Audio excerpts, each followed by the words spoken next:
Welcome to part 3 of using Excel for Mac, how to add custom error bars. For this part of the tutorial, I have a new dataset that shows results of a typical enzyme assay.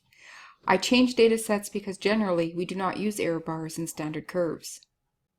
Because this is no longer a linear relationship, it does not make sense to include a best fit line, so I have changed the scatter graph type to straight marked scatter, which is easy to do from the chart ribbon. We are going to use standard deviation for our error bars. Keep in mind that you may be using a different error bar calculation, but the process of adding the error bars to the graph does not change.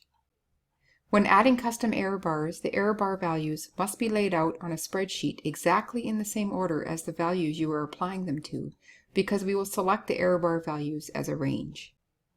Right-click the data series in the chart and select Format Data Series.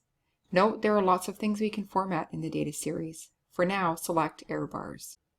Since we controlled the time in this experiment, we want to add the error bars to the Y values, not the X values. Select the display you want. Usually you will use both plus and minus bars. Personally, I also like to see caps on my error bars. Ignore anything you see Excel doing to your graph at this point.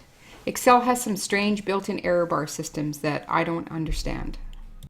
Select Custom in the Error Amount box and then click Specify Value.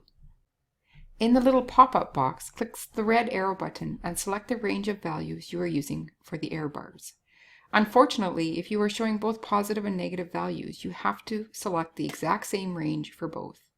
Excel really needs to add Use the same values for both button.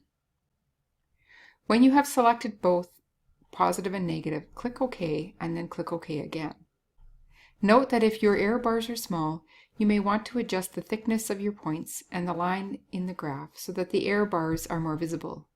You can do this from the Format Data Series dialog box by changing the marker style and the line like so.